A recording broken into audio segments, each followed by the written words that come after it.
Pancakanda itu sederhananya adalah batin dan jasmani. Selesai.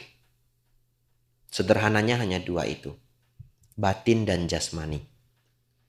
Hanya batin dijelaskan Sang Buddha secara lengkap.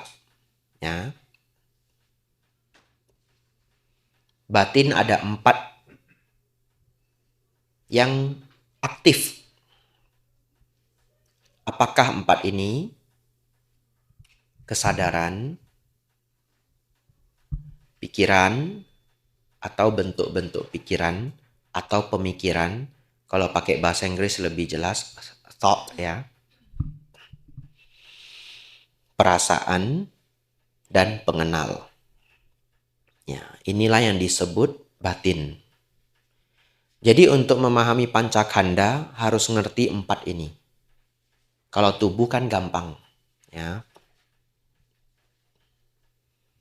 Baik, mari kita kenalan sama 4 ini pelan-pelan. Ya.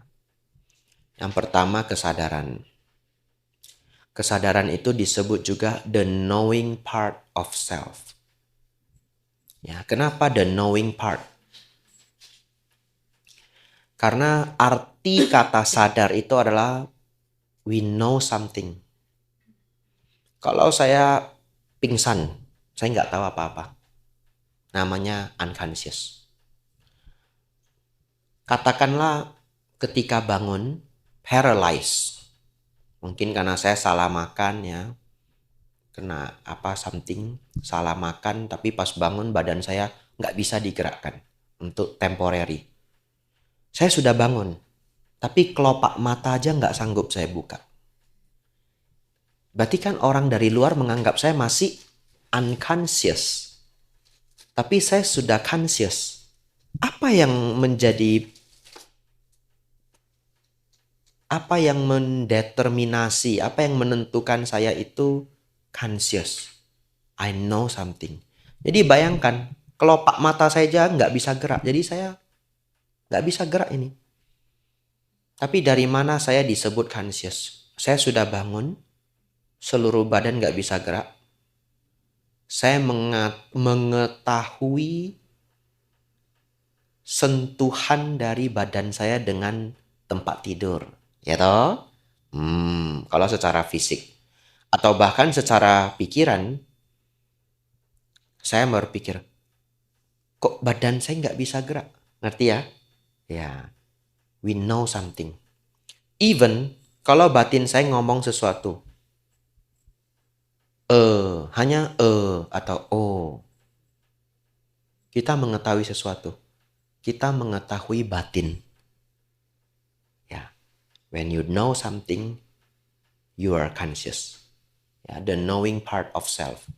Jadi pernah ditanyakan ke Bante Sariputta, Bante, apa itu winyana, kesadaran, winyana? Beliau menjawab knowing, mengetahui. Itulah winyana, ya, kesadaran. W-I-N-N-A-N-A, ya. V-I-N-N-A-N-A. V-I-N-N-A-N-A.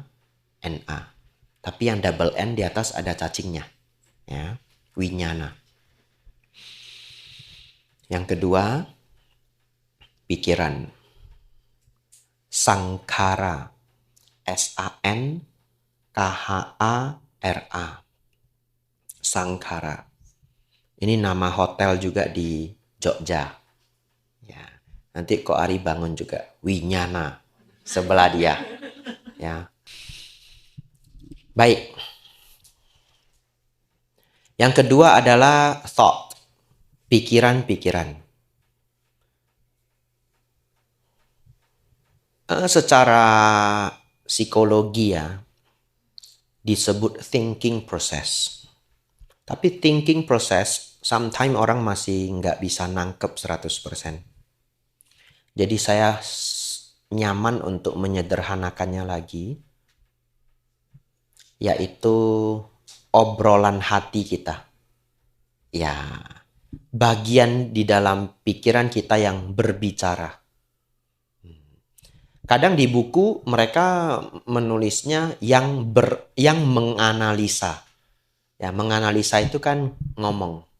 Ya. Tapi kalau dibuat menganalisa, orang masih sulit untuk memahami. Ya, dari 10 orang mungkin 2 orang miss. Tapi bagian yang ngobrol. Anda pernah ngobrol nggak dengan diri sendiri? Kan ngobrol toh? Ya, kalau mikir itu ngobrol.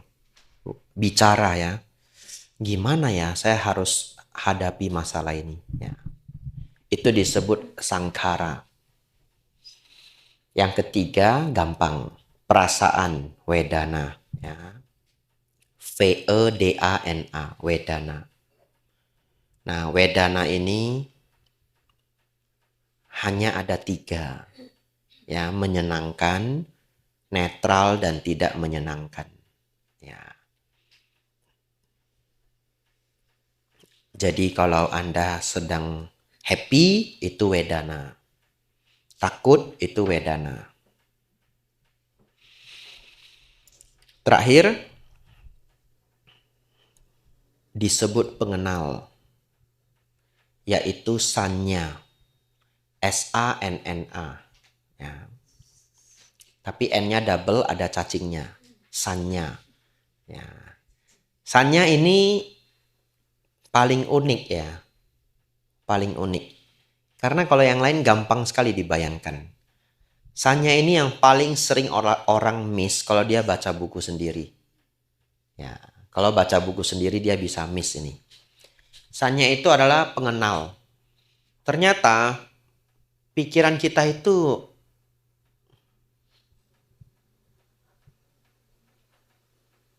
memiliki kemampuan ini. Dan kemampuan ini tidak perlu berpikir. Kalau berpikir kan namanya sangkara. Ini dia tidak perlu berpikir. Dia langsung tahu aja. Contoh buku ini warnanya biru. Kita langsung udah kenal aja ini biru. Jadi memahami warna adalah bagian dari sanya. Menyentuh ini kita tahu ini adalah kain. Kita nggak perlu berpikir. Kita mengenal bahan ini sebagai kain. Ya, itu semua kemampuan mengenali objek luar ini disebut sanya. Tapi di beberapa buku diterjemahkan sebagai persepsi. Saya ingin jelaskan ini malam hari ini. Ya, sepertinya kemarin saya sudah jelaskan lagi. Karena ini sepertinya harus dijelaskan 4 kali baru ingat. Ya, yakin saya. 4 kali baru bisa lengket ya.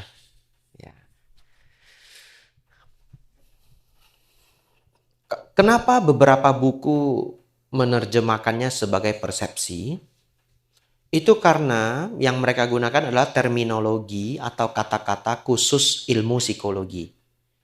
Di dalam keilmuan psikologi, persepsi itu artinya kemampuan otak menerima informasi dan menerjemahkannya kepada kita sebagai realita.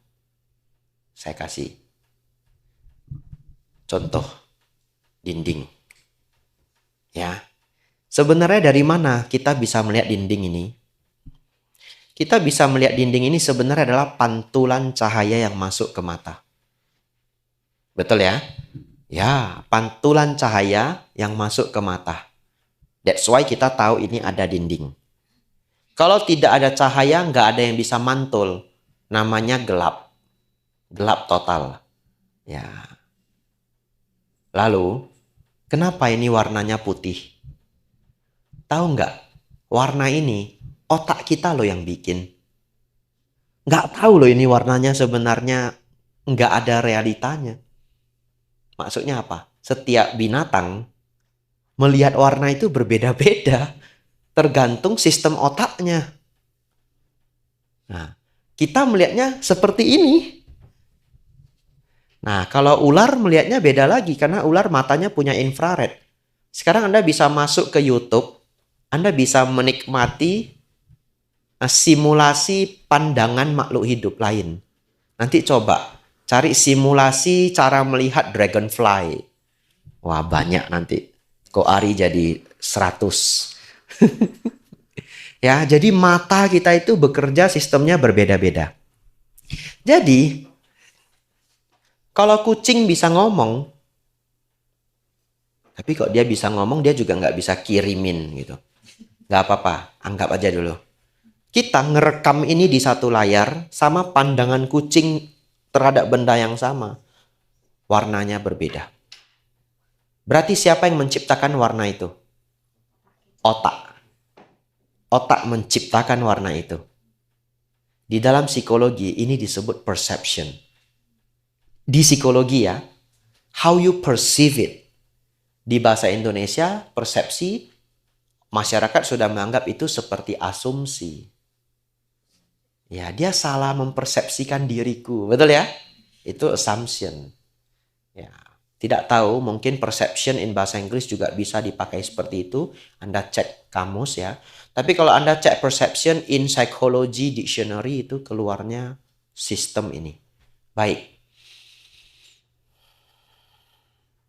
Sistem yang bekerja pada diri kita untuk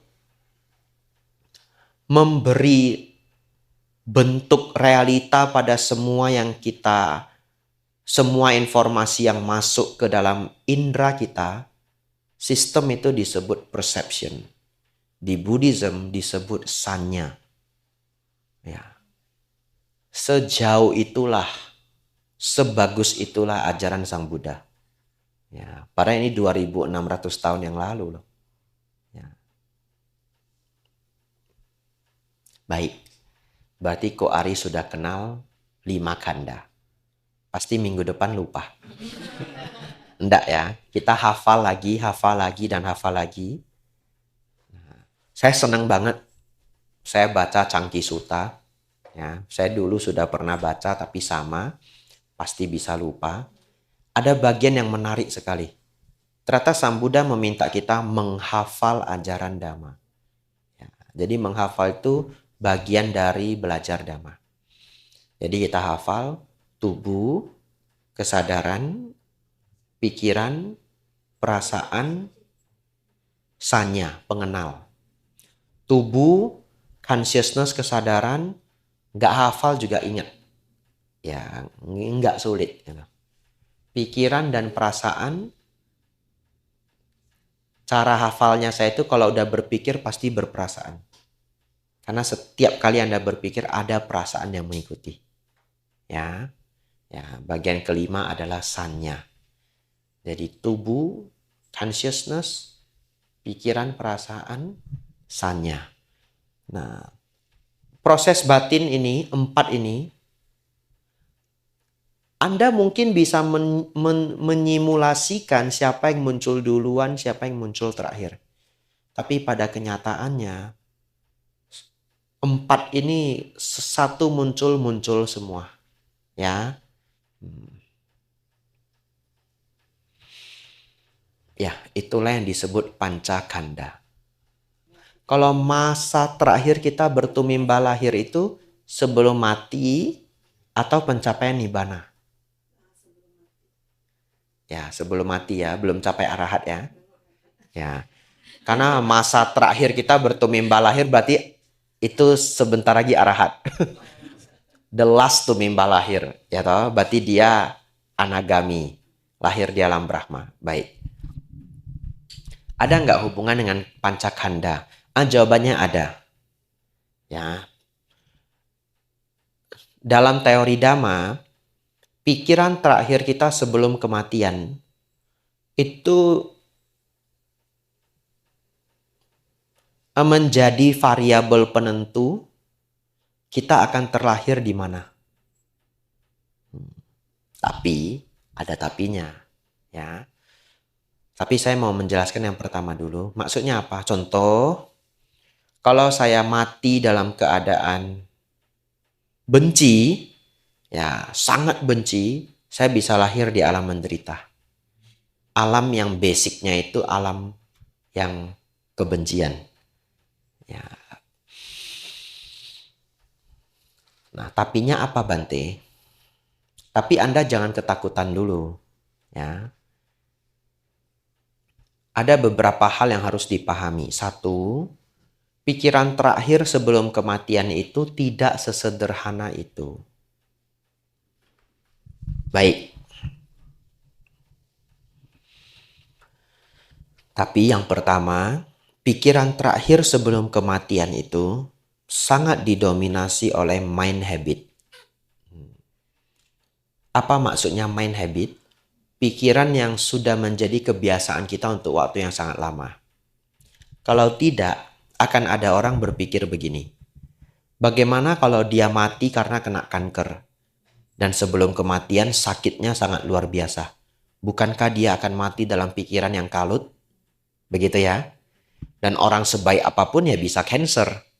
Ya. Para biku pun ada yang cancer. Ternyata secara experience ya diungkapkan oleh seorang Bante senior, mind habit itu sangat luar biasa. Beliau pernah melihat seorang pasien umat Buddha. Umat ini sangat rajin ke wihara, mengerti dhamma, sering volunteer. Ya. Ketika dia meninggal dalam keadaan sangat kesakitan. Tapi anehnya, setelah dia meninggal, wajahnya itu kan wajah kesakitannya. Anehnya, setelah putus nafasnya, pelan-pelan wajahnya itu meredah dan menjadi sedikit tersenyum. Aneh banget. Itu sulit dijelaskan. Apa yang terjadi? Beliau beropini bahwa orang ini sudah melihat alam yang menyenangkan. Padahal kan dia mati dalam keadaan kesakitan. Tetapi kebiasaan batin kita adalah sesuatu yang sudah kita jalani selama puluhan tahun. Satu contoh lagi, setelah contoh ini Anda akan setuju. Apa penentu mimpi? Kita berandai-andai aja ya, karena tidak ada teorinya. Penentu mimpi itu adalah pikiran terakhir sebelum Anda tertidur. Nah, ini kan jadi pas dengan teori Dhamma. Pikiran terakhir sebelum kematian. Betul ya? Andaikan bahwa pikiran terakhir sebelum Anda tidur adalah penentu mimpi. Tapi punyakah Anda kemampuan untuk menciptakan atau mendesain mimpi? Sampai hari ini nggak bisa. Ada orang yang berjuang namanya lucid dream. Latihan mereka. Pakai suplemen lagi. Beneran? Suplemennya salah satunya lion's mane. A kind of mushroom. Mereka consume lion's mane. Ada latihan imajinasinya untuk mencapai lucid dream. Dan itu impian beberapa orang yang ikut komunitas ini. Karena kan seru ya. Anda bisa, you can do whatever in your dream. Ya. Nggak tahu ada yang berhasil apa enggak, I don't know. Ya. Nah, lucunya kita sudah berjuang loh mau mendesain mimpi kita. Jadi sebelum tidur, mulailah kita menegakkan pikirannya supaya pikiran terakhir sebelum tertidur itu good dream. Nah, tidurlah saya. Sebelum tidur, Osaka, Kobe, Sapporo. Osaka, Kobe, Sapporo. Ya, jalan-jalan toh. Ke Jepang kan mahal ya. Nah, seminggu bisa habis berapa? 40 juta mungkin kalau hotelnya yang bagus. Betul ya? Ini free trip. Nah, tidur aja. Nah, Osaka, Kobe, Sapporo. Osaka, Kobe, Sapporo. 20 menit itu dilafalkan sebelum tidur. Tidur, mimpinya kuntilanak. Bisa toh? Itulah kehidupan. Aneh banget. Kenapa Anda tidak bisa? Kenapa, Ci? Oh iya, gagal juga. Mimpinya kerja bakti lebih pada bangun sampai badan kesakitan ya toh. Ada orang kalau mimpinya adventure bangunnya kecapean. Ada nggak yang di sini? Ya, saya sangat aneh. Saya kalau mimpi adventure, bangunnya seger.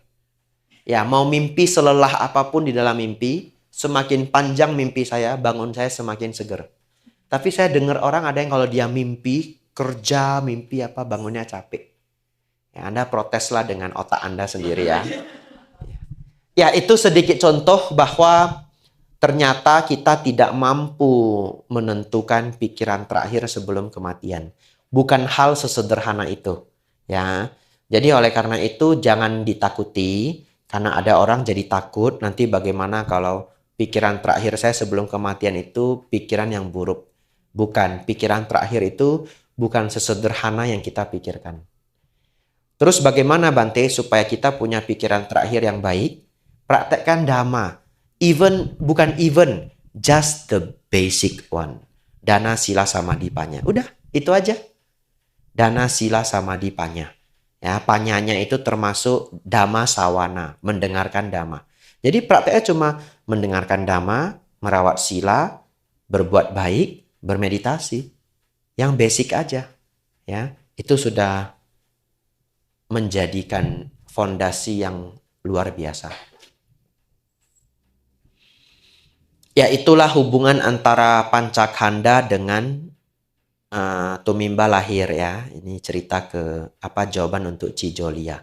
Tambahan lagi. Tapi bagaimana Bante? Kalau ada orang yang sangat baik, tapi 6 bulan sebelum kematiannya hidupnya terlalu buruk.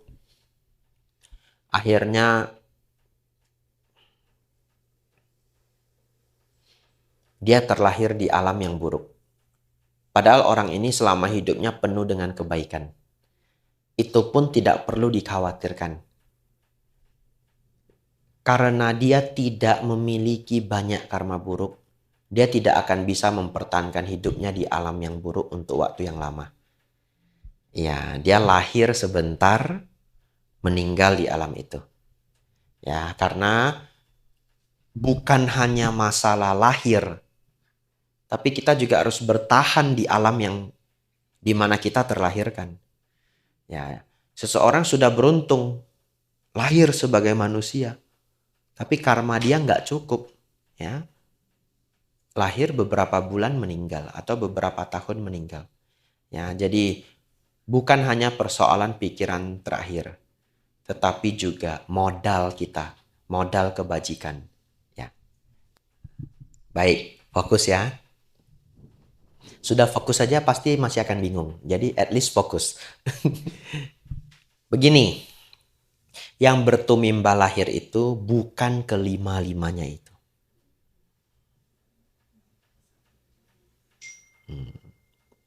Kenapa demikian? Saya kasih 2 jawaban. Yang sulit dulu. Versi Bante Damadiro. Ya. Saya dengarkan ceramah ini sampai habis sambil nyuci di basement. 10 hari yang lalu mungkin. Ya. Jadi saya putar video itu, saya nyuci di bawah. Sambil jalan mondar-mandir, dengerin penjelasan Bante Damadiro. Kalau Bante Damadiro memberi jawabannya itu begini. Yang bertumimba lahir itu adalah pandangan salah. Bingung? Ya. Setelah dijelaskan, tetap bingung. Tapi kalau paham, sebenarnya ngerti jawaban itu. Yang bertumimba lahir adalah pandangan salah. Pandangan salah inilah yang bertumimba lahir. Nah, baik. Sekarang versi yang lebih mudah dipahami. Sebenarnya, semua proses kehidupan yang kita jalani itu adalah karya dari pikiran kita sendiri. Pertanyaannya begini. Bayangkan Anda bermimpi dan di dalam mimpi itu, saya kok cerita mimpi terus hari ini ya. Baik, bayangkan Anda bermimpi pergi ke 3 tempat yang jauh dalam satu waktu, dalam satu mimpi. dari Australia, tiba-tiba pindah ke Hong Kong, tiba-tiba sudah ada di rumah nenek. Siapa yang pernah mimpi seperti itu, pindah tempat? Ada ya? Ya, yang belum nanti request. Ya. Sebelum tidur itu Solo, Sapporo, New York. Solo, Sapporo, New York. Itu ya. Ya. Baik. Kemana kita tadi? Australia, Hong Kong, rumah nenek. Ya, rumah nenek di New York. Baik, pertanyaannya adalah, jawab ya. Sebelum dari Australia, kita dari mana?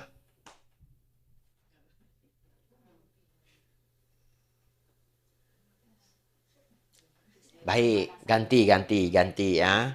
Terlalu sulit ya. Setelah dari rumah nenek, kita kemana?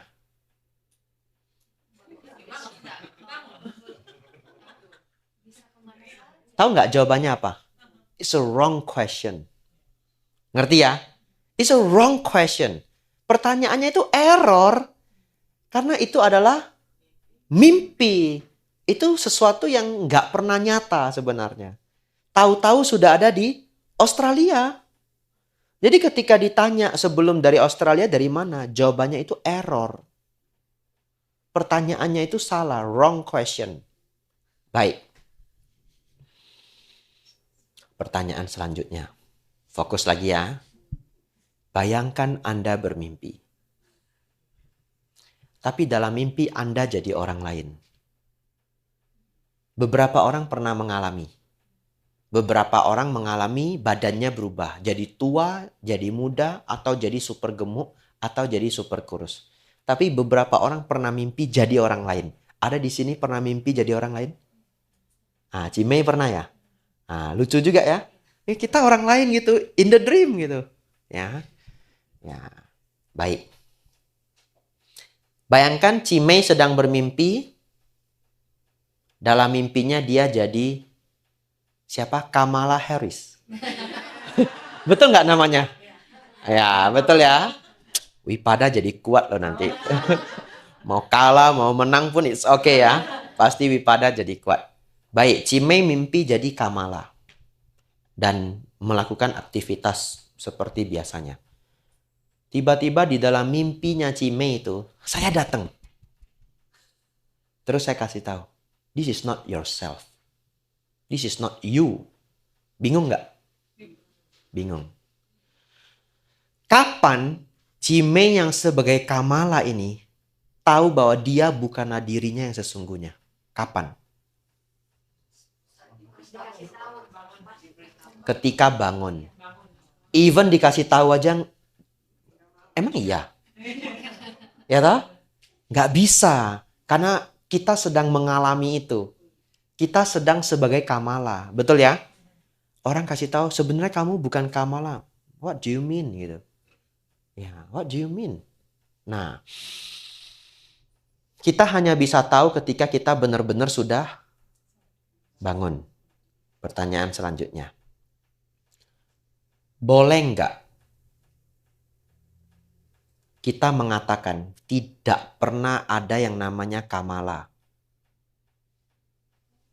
Boleh, karena itu semua adalah ciptaan pikiran. Tapi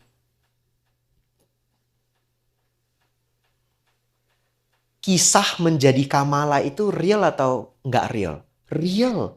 Itu experience. Sebagai experience itu eksis. Betul ya? Jadi kalau saya mengatakan Kamala itu tidak pernah ada, salah. Kalau ditinjau dari the experience. Tapi kalau saya mengatakan sebenarnya Kamala itu tidak pernah ada, itu benar. Kalau ditinjau bahwa itu hanya permainan pikiran. Sang Buddha itu kasih tahu kita semua, you itu nggak pernah ada. Disebut sebagai anatta. Ada yang percaya? Enggak. You don't believe it. You don't believe it. Kalau nggak percaya, tiba-tiba something happen to your face. lalu bercermin, aduh kok tiba-tiba ada ini hitam-hitam, apa ini? Stres, betul? Cari obat, untung bisa hilang. Misalkan ya, kalau Anda tahu bahwa tidak ada diri yang sesungguhnya, apapun yang terjadi pada tubuh Anda perlu stres nggak? Nggak toh? Kalau Anda ketika bermimpi tahu itu adalah mimpi, Anda perlu stres nggak kalau sesuatu terjadi pada hidup Anda? Enggak. Tapi kenyataannya kalau kita bermimpi, nangis loh kita kalau ada orang yang meninggal. Ya, saya pernah bangun lalu keluar air mata. Ya, karena dalam mimpi ada yang meninggal, betul ya?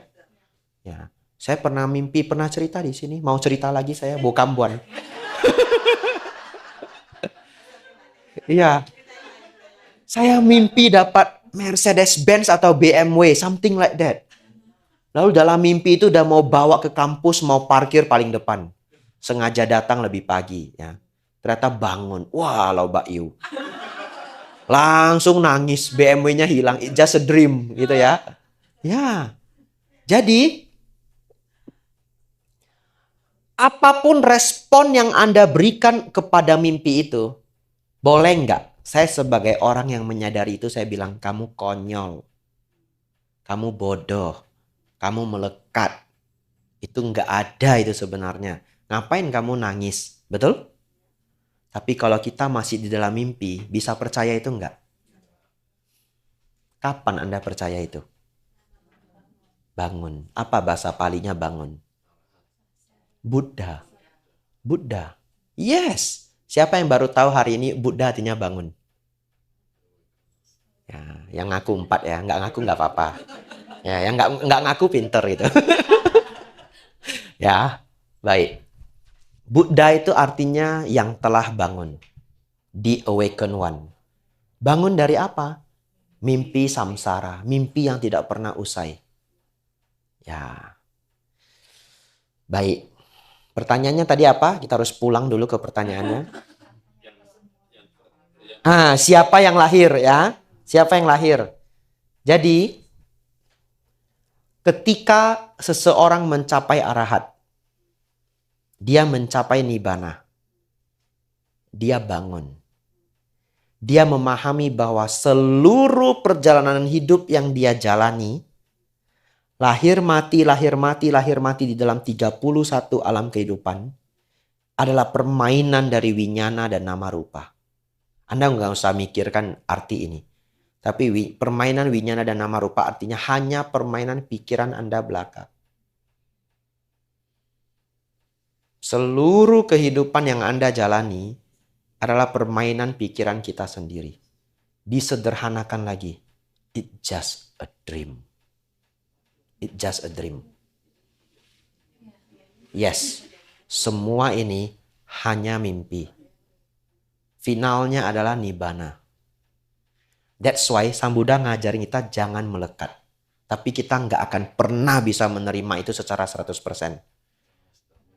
Because you are in the dream. Bagaimanapun Anda pasti sayang anak Anda. Anda tahu teori ini pun gak ada gunanya. 2 hari lagi dia demam, Anda stres. Anda nggak bisa. You are just my dream. Ya, lalu Anda ditangkap polisi kalau di sini. Ya, baik. Kalau begitu, kalau saya menjawab, Bante, siapakah sebenarnya yang bertumimbal lahir? Saya mau menjawab tidak ada. Boleh? Sekarang sudah boleh ya. Tadi nggak boleh. Nah, tadi saya jawab tidak ada. Besok pas makan siang tidak ada makan siang. Ya. Ya, tidak ada ya. Baik. Tapi Bante Damadiro memberi jawaban yang bertumimbal lahir adalah pandangan salah. Saya pikir dengan penjelasan ini kita jadi lebih memahami apa yang disampaikan Bante Damadiro. Saya tidak berani mengatakan sudah memahami. Karena penjelasan Bante Damadiro itu selalu sangat mendalam. Ya, saya memahaminya dengan cara seperti itu. Nah, saudara-saudari nanti bisa Tapi saya sudah tidak tahu judulnya apa, karena itu Q&A. Semua video-video beliau kebanyakan adalah Q&A yang akhir-akhir ini dibuat. Ya. Jadi yang bertumimba lahir itu boleh dijawab pandangan salah, dan itu mengikuti rumus dari Paticca Samuppada yang dimulai dari awija. Awija itu tidak punya pengetahuan. Wija pengetahuan, A tidak. Tidak punya pengetahuan itu ya pandangan salah. Ya, tapi saya lebih senang mendasar lagi. Asawa. Arus batin yang bocor tidak terkendali. Jadi yang bertumimba lahir itu siapa? Arus batin yang bocor tidak terkendali. It just the mind. The error mind gitu. Ya, mind yang masih error. Kalau sudah tidak error, arahat. Anda sudah bangun. Tidak perlu bayar pajak lagi. Ya. Ya, semoga itu bisa menjawab ya. Ya, secara dharma jawabannya karena mereka salah. Jadi begini, nihilism itu kan opinion. Saya buat komunitas nihilisme, kami semua percaya setelah kematian tidak ada lagi kelahiran. Itu opini. Tidak ada tidak ada dari satu pun di antara komunitas saya yang tahu bahwa apa setelah mati masih hidup apa enggak hidup. Ya.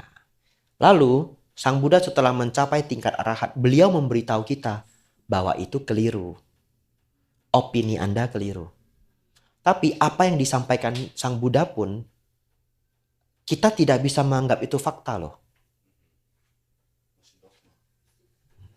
Kita menganggap itu fakta karena kita punya sadha. Oleh karena itu belajar Dharma dimulai dari yakin bahwa Sang Buddha mencapai penerangan sempurna. Kalau nggak yakin runtuh semua. Sang Buddha juga mengakui itu. Ya, tetapi ini adalah satu-satunya cara untuk kita belajar. Anda nggak bisa mau belajar sesuatu tapi skeptis. Nggak bisa. Anda mau belajar karate, gurunya black belt, tapi Anda skeptis. Emang kalau kamu black belt hebat? Kenapa saya harus yakin kamu black belt? Kan nggak mungkin tinju dulu sekali ke mukanya, ya toh? Ya, at least dalam kehidupan ini ada yang namanya license. Tapi sometimes kita belajar sesuatu nggak ada license-nya. It just mulai dari trust. Baik, tetap ada satu sutta yang Sang Buddha memberitahu bagaimana kita perlahan-lahan menumbuhkan yang namanya sadha itu pelan-pelan menjadi pengetahuan. Ya, awalnya kita semua bermula dari sadha, keyakinan. Keyakinan itu akan bertumbuh menjadi pengetahuan. Pengetahuan artinya tahu, nanti saya jelaskan. Itu karena kita berpraktek. Contoh, kita semua yakin kalau mangga itu enak, bisa dimakan. Itu just sadha, keyakinan. Satu-satunya itu menjadi pengetahuan setelah kita tahu rasa mangga yang sesungguhnya. Begitu Anda makan mangga yang manis, enak. Lalu orang nanya, kamu yakin nggak mangga itu manis? Jawabannya nggak. Saya bukan yakin, saya tahu. Ya, yakin itu disebut sadha, tahu itu disebut jnana. Ya, jadi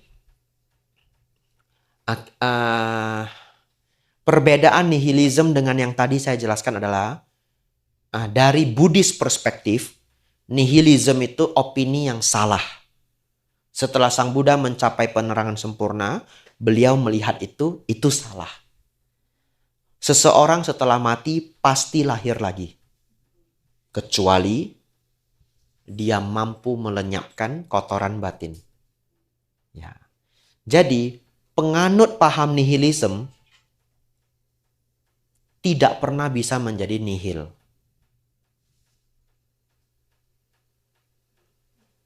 Ngerti ya? Tapi yang menjadi nihil yang sebenarnya malahan adalah para arahat. Jadi para arahat itulah yang mencapai level nihil, non-existence, annihilation. Tapi annihilation-nya itu dari semua aspek duniawi. kita bisa mengatakan bahwa pencapaian nibbana is another kind of state. Another kind of state. Tapi state ini dari perspektif manusiawi dan duniawi annihilate, lenyap, non-exist. Kita pernah belajar itu dulu di 4 kebenaran mulia. Disebut non-exist secara duniawi. Tapi Sang Buddha tidak pernah menggunakan kata, karena dalam bahasa Pali itu satu kata itu bobotnya itu punya banyak sekali informasi. Sang Buddha selalu menggunakan kata-kata dalam bahasa Pali bahwa seorang arahat itu exist in a kind of state gitu. Begitu ya. Bukan. Ketika pencapaian nibbana pancakanda lenyap. Even consciousness. Yes. Di dalam nibbana tidak ada winyana. Di dalam nibbana tidak ada consciousness. Kita nggak bisa bayangkan. Karena kita hanya selama ini hidup dari consciousness. It's another kind of state. It's something different. They just call it nibbana. Ya.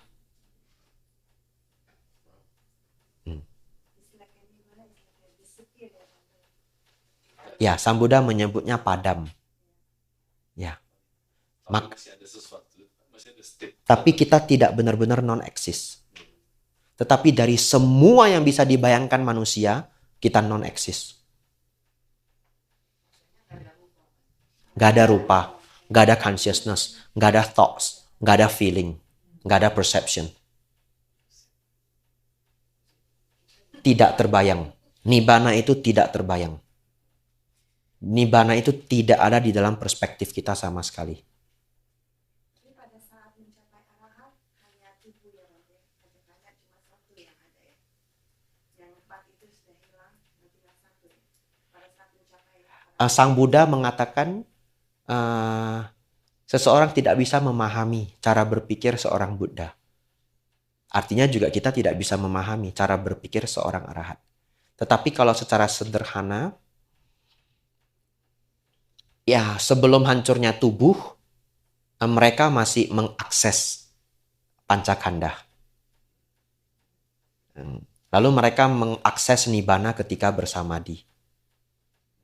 Jadi para arahat yang sesungguhnya arahat itu sangat senang berdiam diri. Karena ketika mereka bersamadhi, mereka tidak mengakses pancakanda. Dan itu adalah sesuatu yang kebahagiaan yang tertinggi. Nibbanang paramang sukang. Bingung, amsyong. Ya. Baik. Saya jawab pertanyaan nomor 2 dulu. Simple. Mencapai sotapanna. Mencapai tingkat kesucian pertama. Itu untuk yang di sini. Yang duduk di sini, tugas Anda mencapai sotapanna. Dan itu tidaklah terlalu sulit. Ya, tidaklah terlalu sulit. Caranya bagaimana Bante supaya bisa mencapai tingkat sotapanna? Banyak mendengarkan dhamma. Ya. Kalau sudah mencapai sotapanna, seorang sotapanna itu tidak akan bisa lahir di alam menderita. Santai-santai aja pas mau mati. Ya, terserah dah mau mikirin apa. Ya, nggak akan lahir di alam menderita. Seorang sotapanna itu basically orang baik. Yang nggak akan punya pemikiran buruk untuk bisa menyiksa makhluk lain. Kalau Anda mikirin potong ayam aja nggak bisa, bagaimana Anda bisa lahir di neraka?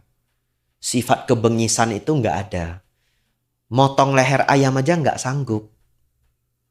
Sedangkan orang terlahir di neraka itu karena sangat menikmati perbuatan jahat. Contohnya para serial killer. Orang yang seneng loh kalau menindas orang lain. Ya. Lalu seorang sotapanna itu sudah tidak mampu membunuh manusia.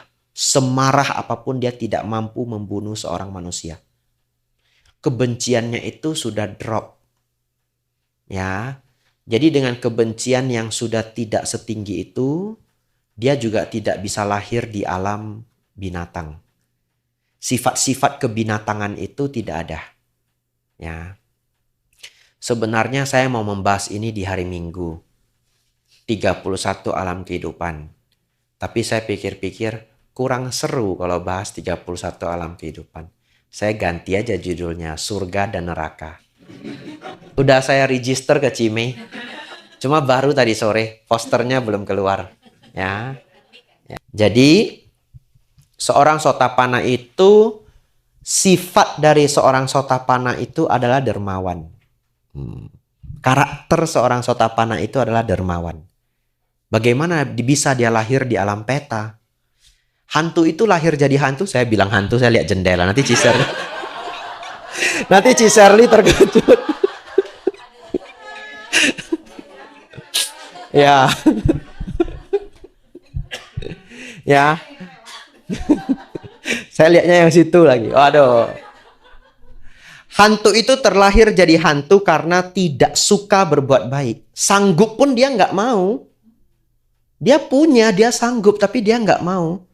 Kita berbuat baik malah dimarahin gitu. Kamu ngapain kamu ngasih orang begitu, bodoh kamu.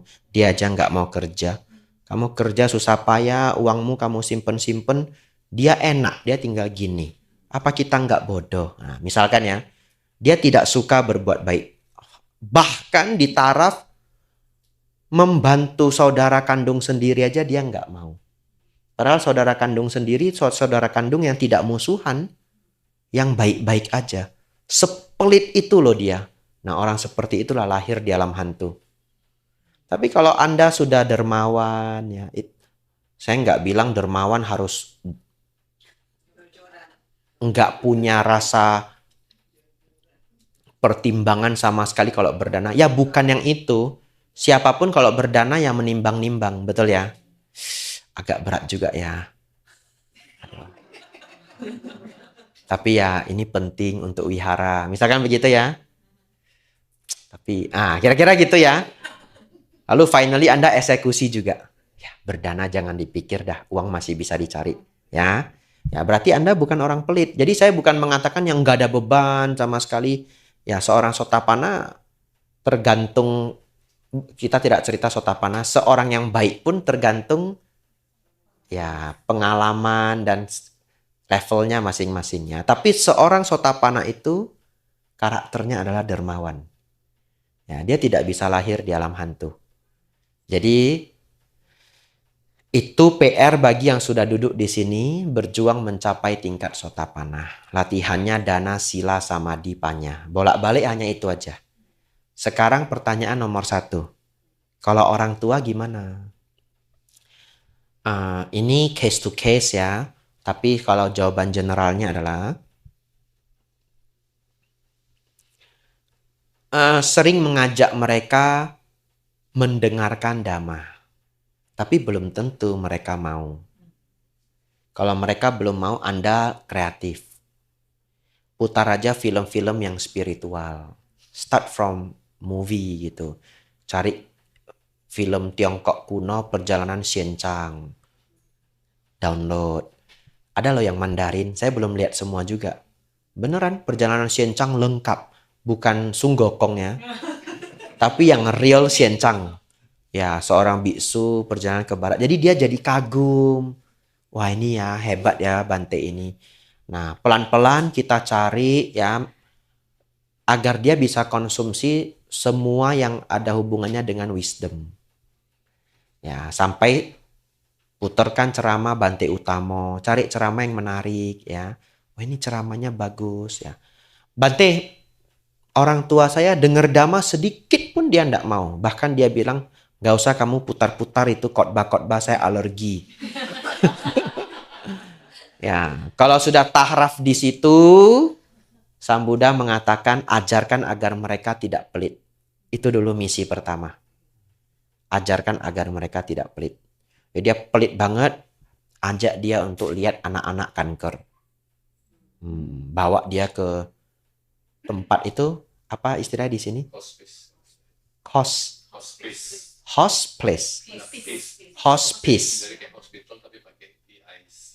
Oh, hospice. Ya, bawa dia ke hospice ya. Lihat ini loh ada anak sakit kanker gitu. Mas saya mau berdana ya supaya mereka walaupun sudah nggak bisa sembuh tapi adalah kehidupan sebentar untuk anak-anak ini. Anak-anak ini mau lewat umur 15 saja belum tentu bisa. Mereka kadang cuma mau boneka, cuma mau bola. Ya.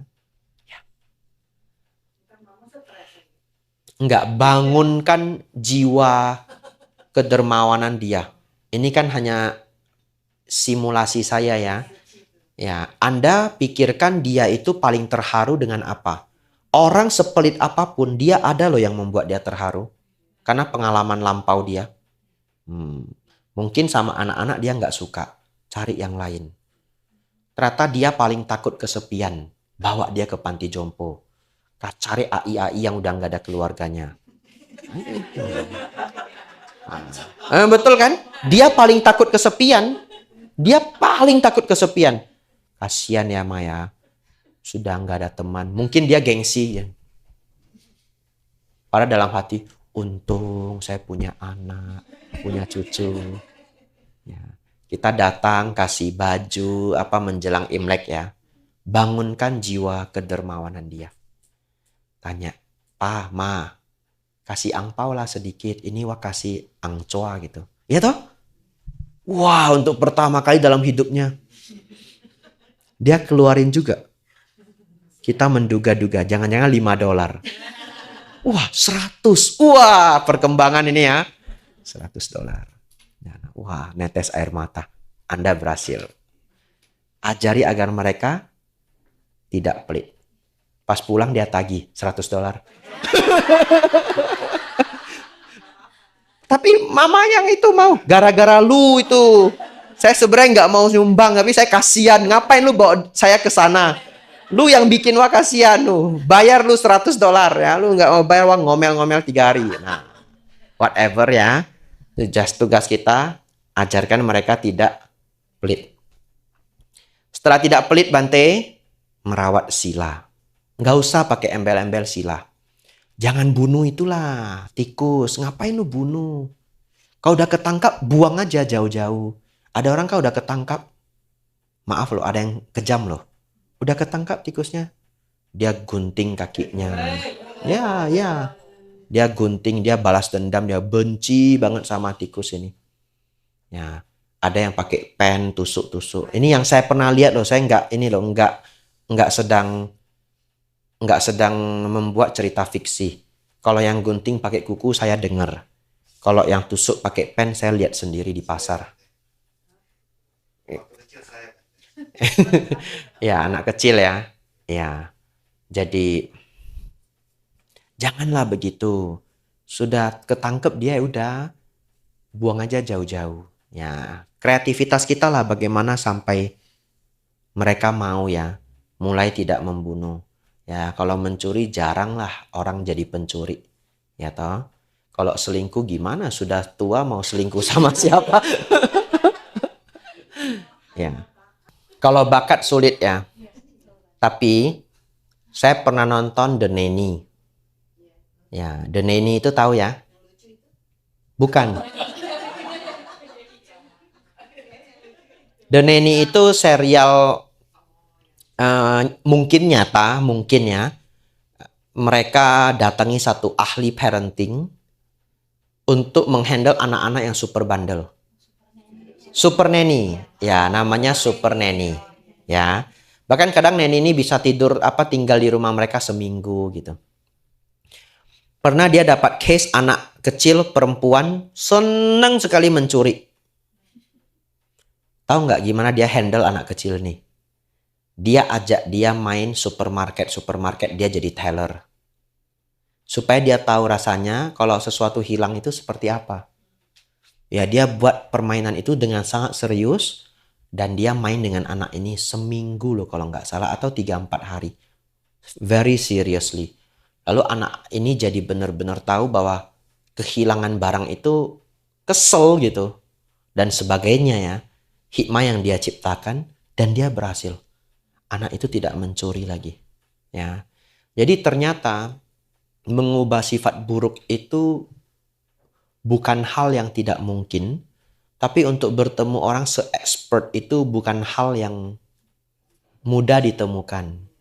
Dan kalau sudah tua, orang itu sudah tua, subjeknya kita semakin sulit membantu dia. Ya, tapi sebenarnya semua sifat itu bisa diperjuangkan untuk diubah. Ya, Kalau yang selingkuh gimana ngubahnya, Bang? ya. Makanya tadi saya bilang bisa diperjuangkan. Saya kan tidak bilang pasti berhasil.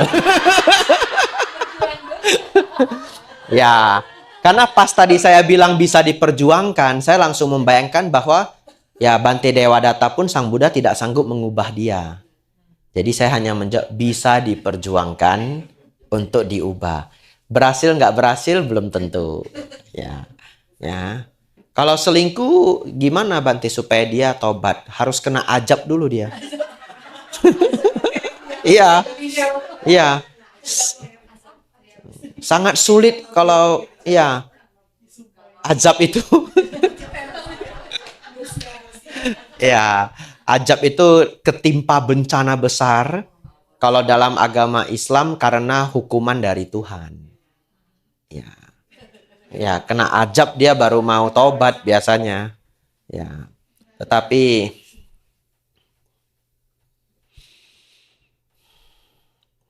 ya, kita hanya bisa berjuang ya. Sungguh sulit untuk mengubah sifat seseorang apalagi kalau kita cerita selingkuh ya. Kebanyakan ya dia harus karena kena ajab. Nggak ada yang lain itu kalau selingkuh. Nggak ada yang lain. Ya, kalau nggak kena ajab, nggak akan berhenti kok. Malah nambah. Ya, jadi begitu ya. Tapi kadang beberapa orang bisa diberi kesadaran sebelum dia berselingkuh. Ya, sebelum ya. Jatuh ke alam yang rendah. Betul ya? Ya, salah satu dari 5 ini kan penyebab alam rendah. Nyuri lah, nipu lah, betul ya? Ya, Sang Buddha bilang 5 aja. Anda bisa bertahan di dunia putih, dunia terang. Kalau dunia gelap, 1 aja. Tapi setelah itu lahir di neraka. Cuma suksesnya saat hidup. Ya, setelah itu jatuh. Nah, ini bulir dari Dhamma. Ya. Sang Buddha mengatakan, ya subjeknya laki-laki ya, karena ini India kuno 2600 tahun yang lalu. Sang Buddha memuji. Jadi gini loh, Sang Buddha memuji. Sang Buddha mengatakan, mereka yang hidup hanya dengan 1 istri, hidup seperti pertapa. Itu pujian Sang Buddha. Ya, karena di zaman itu punya lebih dari 1 istri normal. Ya, tetapi mereka yang hidup hanya memiliki 1 istri, hidup seperti pertapa. Kenapa? Karena kan menahan diri dari keinginan. Ya, itu pujian Sang Buddha. Jadi dalam Buddhism ya diharapkan yang dipuji adalah 1 istri. Ya, ya.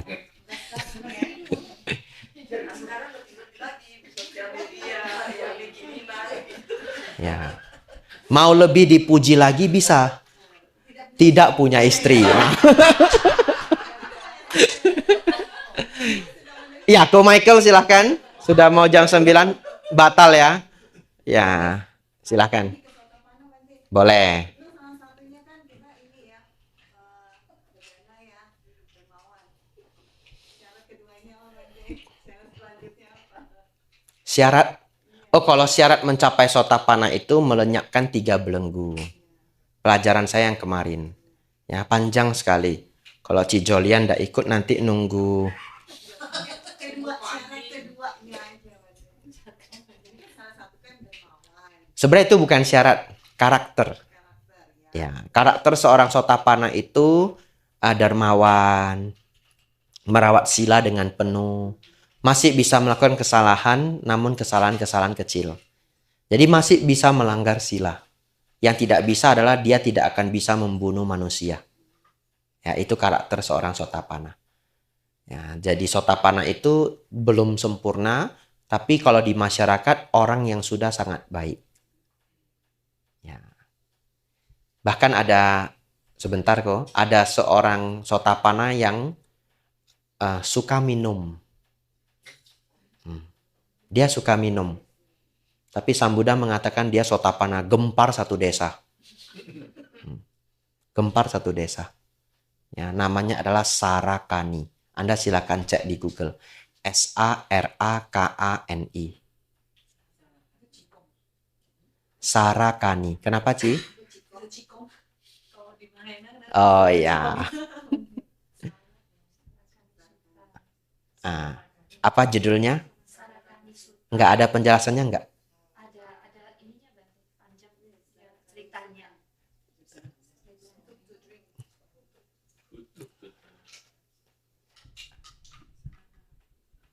Ya, hutup to drink ya. Ya, seorang Sotapana yang minum. Kenapa bisa demikian? Sebelum Anda salah paham ya. Ya, yang pertama adalah sepertinya Sarakani itu bukan bermabuk-mabukan. Tapi dia hanya suka sekadar minum. Mungkin kalau zaman sekarang ya kayak orang yang minum untuk menghangatkan badan gitu ya. Ya, social life gitu. Anda bisa bingung dengan suta itu. Tapi kalau Anda ikuti semua pelajaran saya yang sudah pernah saya berikan, Anda akan paham. Sotapana itu sesungguhnya adalah memahami Dhamma dengan baik. Memahami Dhamma dengan sangat baik. Sehingga lenyapnya Micca Ditti, lenyapnya Sakaya Ditti, lenyapnya Silabata Paramasa. Dan ketiga kotoran batin ini lenyap, itu semuanya menggunakan wisdom, pemahaman Dhamma. That's why Sarakani yang pikirannya itu masih bisa melekat dengan minuman, pun diklaim sebagai Sang Buddha sebagai Sotapana. Ya, jadi sangat jelas bahwa Sotapana itu adalah level dari pemahaman. Ya, tapi jangan gunakan suta itu sebagai pedoman kita boleh minum. Ya, bahaya sekali mengangkat suta itu sebenarnya. Ya, tetapi ya Dharma itu diajarkan apa adanya. Apa yang Sang Buddha ajarkan itulah yang saya berikan ya. Jadi Sarakani itu pada saat itu gempar satu desa. Semua desa datang ke Sang Buddha, orang-orang desa datang ke Sang Buddha, lalu mereka bilang begini, bagaimana Sarakani bisa dianggap sebagai Sotapana? Kalau Sarakani Sotapana, kami semua Sotapana. Marah mereka. Tahu nggak Sang Buddha menjawab apa? Lebih kurang seperti ini, dasar orang bodoh yang tidak tahu. Maksudnya Sang Buddha mengklaim apa yang Anda pahami mengenai pencapaian Sotapana. Ya. Kalau dibahasakan dengan zaman sekarang agak kasar jadinya. Ya. Lalu ada kalimat di dalam Sarakani Sutta itu. Nanti pulang Anda boleh baca. Tahu enggak Sang Buddha mengatakan apa? Kalau pohon bisa mendengarkan apa yang saya sampaikan dan memahami, pohon pun Sotapana. That is what the Buddha said. That's why listen to the Dhamma carefully. The way to enter the stream enter itu by listening to the Dhamma. Di sutta itu Sang Buddha mengungkapkan, kalau pohon salah, kalau saya tidak keliru pohon salah, kalau pohon salah ini bisa memahami apa yang saya sampaikan, pohon salah pun Sotapana. Ya, jangan minum. Harus ditutup dengan itu ya. Tidak menyehatkannya. Anda sudah tahu itu buruk, Anda lakukan namanya bodoh secara Dhamma. Ya, istilah bodoh dalam Dharma itu adalah sudah tahu buruk masih dilakukan, namanya bodoh. Ya. Silahkan pertanyaan, sudah mau jam 9? Ya, saya membuat perumpamaan supaya lebih kurang bisa dibayangkan. Ya, tapi ya bukan hidup ini plek mimpi, ya bukan. Ya, diumpamakan seperti halnya mimpi. Ya, kadang diumpamakan seperti halnya fata morgana. Ya, kadang diumpamakan seperti halnya tubuh diumpamakan Sang Buddha seperti halnya bui-bui busa. Ya, ada tapi sebenarnya nggak ada gitu. Bui-bui sabun itu kan isinya angin. Ya, jadi itu just perumpamaan. Tapi kalau bagaimana Bante saya bermimpi lalu kejadian? Ya bisa beberapa kemungkinan. Satu, bisa saja mimpi itu adalah hasil dari kekuatan pikiran kita. Kan kita punya kekuatan batin. Walaupun kalau tidak dilatih ya tidak kuat. Ya, tetapi beberapa orang pernah melatihnya di kehidupan lampau, jadi masih cukup peka. Ya, dia bisa bermimpi dan mendapatkan pertanda-pertanda. Ya, dan sometimes sangat akurat. Anda mungkin pernah mengalaminya. Ya, kalau saya lahir di keluarga yang mimpi kami sangat tepat. Ya, jadi saya sangat percaya itu karena saya mengalaminya. Ya, ya, papa saya, mama saya mimpinya sangat akurat. Kami di antara 3 anak, jadinya saya yang mimpinya paling akurat. Ya, dan itu sangat sering.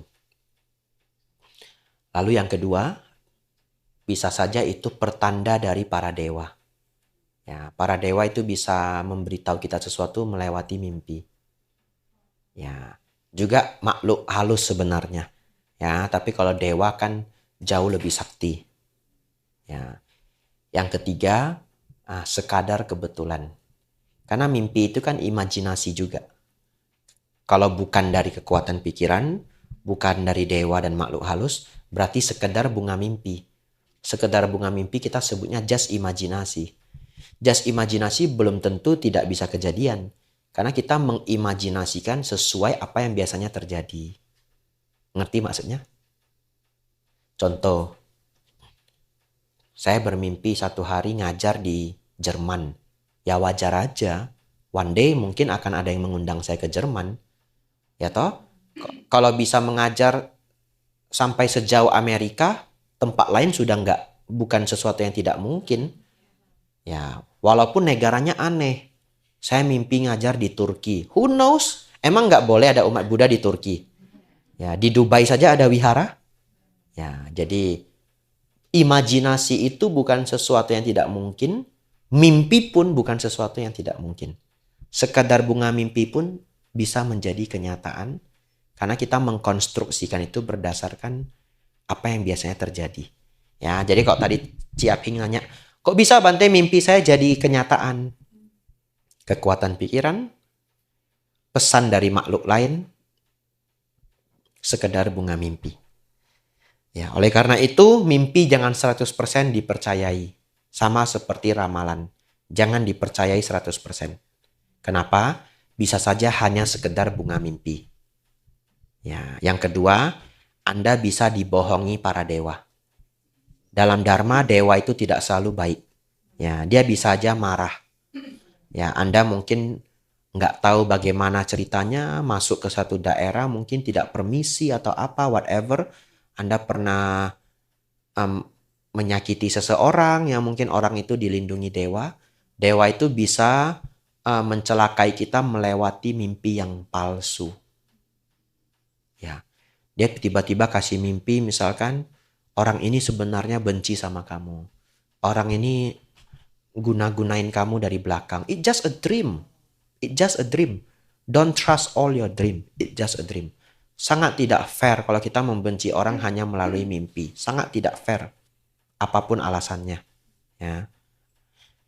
Ada seorang ibu benci sama pacar anaknya. Karena mimpi. Lalu datang ke saya. Saya tegur habis-habisan. Apakah fair Anda tidak suka dengan pacar anak Anda hanya karena mimpi? Itu alasan seperti apa? Ya toh? Ya mau mimpi saya tepat Bante. Tidak boleh. Tidak boleh membenci orang dari sesuatu yang imajinasi banget. Anda boleh mulai memperhatikan dia. Karena Anda mendapatkan mimpi. Tapi Anda tidak berhak membenci dia. Dia tidak melakukan apa-apa pada kita. Ya Anda boleh research. Anda boleh perhatian. Betul ya? Anda boleh mulai hati-hati ini. Bisa-bisa setelah Anda hati-hati, Anda awasi, Anda cari tahu, Anda semakin kagum. Saya baru tahu pacar anak saya waktu sekolah berprestasi. Wow. Ternyata dia selama ini jadi pimpinan di ini volunteer. Ya kita tidak pernah tahu. Ya itu Ci ya jawabannya ya. Nggak tahu nggak usah dipikirkan. Itu jawabannya. Nah lalu para dewa di dalam suta pernah membohongi seorang umat berumah tangga dengan cara membuat 3 mimpi yang sangat tepat dan 1 mimpi yang palsu. Jahat loh dewanya. Dewa biasa, dewa pohon kalau nggak salah. Ya, dewa tingkat rendah. Kenapa kok? Ya bagian dari ya, surga tingkat pertama. Tapi ya sakti juga namanya dewa. Ya, jadi dia bikin 3 mimpi yang sangat akurat. Mimpi yang terakhir mencelakai orangnya. Ya. Jadi kalau kita tidak tahu, it's okay. Lalu mimpi itu sering juga maknanya terbalik-terbalik. Ya, jadi mimpi orang mati katanya panjang umur. Mimpi orang nikah katanya sudah mau mati. Ya toh? Mimpi dapat kotoran katanya rezeki. Ya. Tapi pokoknya kalau tidak tahu nggak apa-apa. Buktinya Sang Buddha tidak jatuh. Buktinya ikut dhamma kelas, dengerin dhamma, wipada rame. Nah, it's just a dream. Ya. Karena masalahnya begini, mau dikhawatirkan juga nggak tahu dikhawatirkan untuk apa. Ya kita kan setiap hari hanya bisa do our best ya. Ya boleh, kalau merasa takut ada kejadian buruk terjadi, ya kita setiap malam baca parita. Ya, Karania Metta Sutta, Abhaya Parita. Apakah itu akan terjadi, tidak akan terjadi, baca parita adalah hal yang baik. Ya, karena dikhawatirkan hampir tidak ada gunanya. Jadinya saya sendiri jadi ragu banget. Ya, ya, ya, ya boleh sedikit hati-hati. Biasanya kalau saya dapat mimpi buruk, saya cuma mikirin apa ya yang belum dikerjakan, apa ya yang bisa mungkin bahaya. Kita jadi lebih was-was, dan itu kan masih bermanfaat. Lalu kalau saya sudah mimpi buruk, saya sangat sabar. Kena masalah apapun sabar. Jangan menambah api. Ya, Anda sudah dapat pertanda buruk, di jalan disenggol orang, diem aja. Nah, gini aja, pergi. Gak usah cari masalah sama orang gitu. Ya, ada preman tiba-tiba gedor pintu kita, minta apa? Ini mau acara ini gini. Ya, mau acara apa di sini apa? Udah kasih aja 50.000. Ya dia rasa 50.000 udah oke. Ya udah. Ya kalau saya mimpi buruk biasanya saya diajari seperti itu. Mulai berhati-hati, tidak mencari masalah pada siapapun dan bersabar. Setidaknya 1 hari itu. Ya, setidaknya 1 hari itu. Ya. Walaupun itu bukan dhamma, bisa menenangkan hati ya. Silakan kok. Jawabannya bisa. Jadi jawaban yang tadi saya berikan itu adalah jawaban general untuk semua orang. Ngerti ya?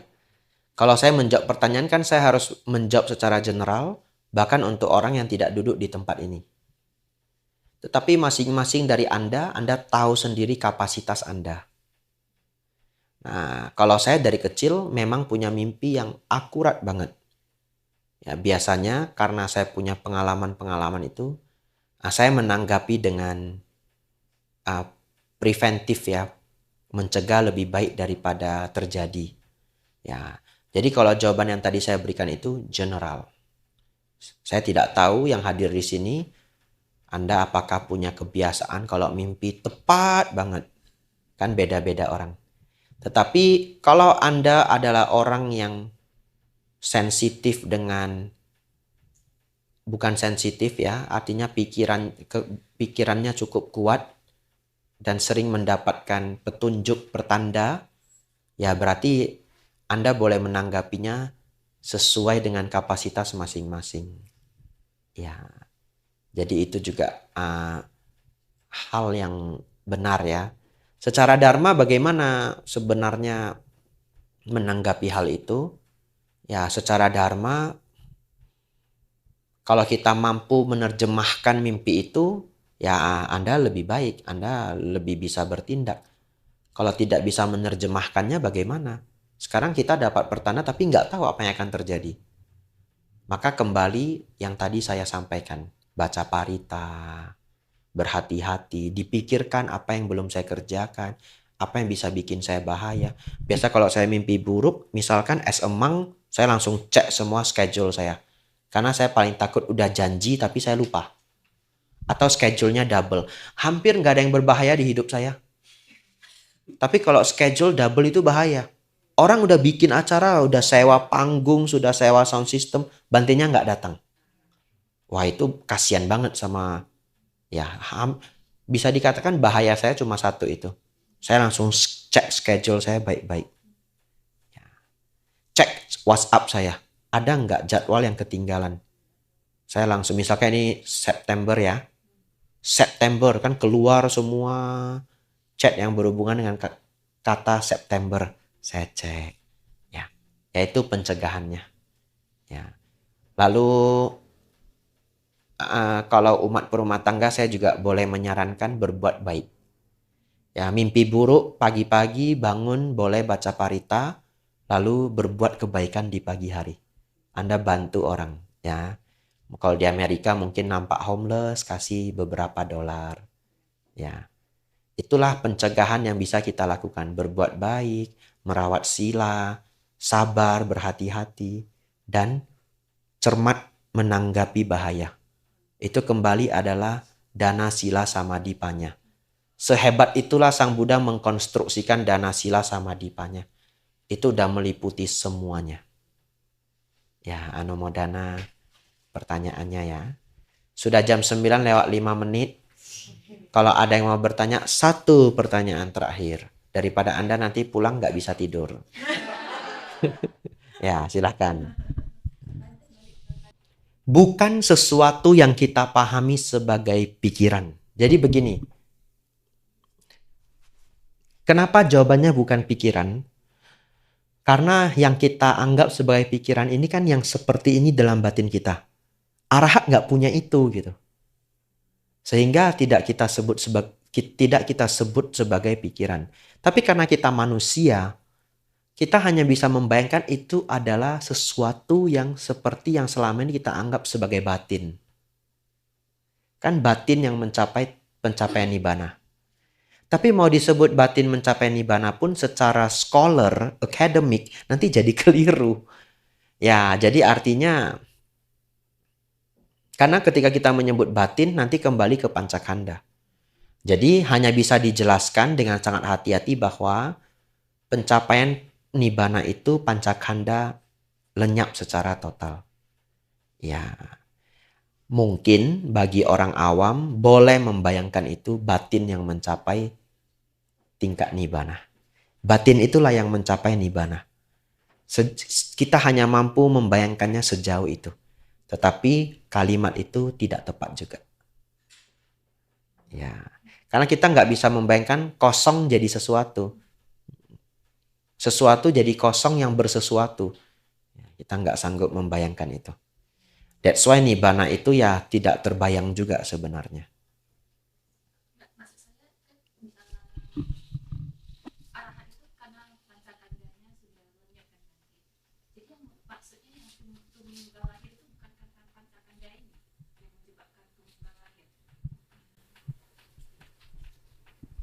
Ya, kalau yang menyebabkan tumimba lahir itu adalah pancakanda yang melekati pandangan salah. Pancakanda yang didasari oleh pandangan salah. Itulah yang bertumimba lahir. Ya, jadi dalam rumusnya awija pacaya sangkara, sangkara pacaya winyana. Ketidaktahuan memunculkan bentuk-bentukan batin, bentuk-bentukan batin sebenarnya bukan bentukan batin kalau di Paticcasamuppada, kata yang sama, definisi yang berbeda. Jadi ketidaktahuan memunculkan pengkondisi memunculkan kesadaran. Ya, kalau bingung nggak apa-apa. Ya, nanti sebelum saya pulang, kalau saya sempat membuat pelajaran Paticcasamuppada, akan saya share ya, tapi saya lihat dulu, saya baca kondisi dulu karena itu advance banget. Kadang saya belum bisa sampai ke sana, nanti saya tinggalkan judul buku. Ya, Anda bisa baca sendiri. Paticca Samuppada itu yang salah satu yang paling sulit untuk dipahami. Ya. Namanya Paticca Samuppada, nama topiknya. Ya, yang artinya saling bergantung. Ya, tapi setidaknya pertanyaannya terjawab. Pancakanda yang berasosiasi dengan pandangan salah. Ya.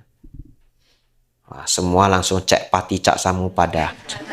Nggak usah kasih kelas lagi. Lulus ya. Ya, mari kita tutup pelajaran kita malam hari ini. Ya, semoga saudara-saudari ya pulang dengan kebahagiaan, pulang dengan sukacita. Karena pada hari ini berkesempatan untuk bersama-sama kita belajar Dhamma agar kita semakin bijaksana, pikiran menjadi semakin luhur, semakin jauh dari sebab-sebab penderitaan. Semoga saudara-saudari semakin maju dalam Dhamma, maju dalam kehidupan. Sabe sata bhavantu sukhitata. Semoga semua makhluk hidup berbahagia.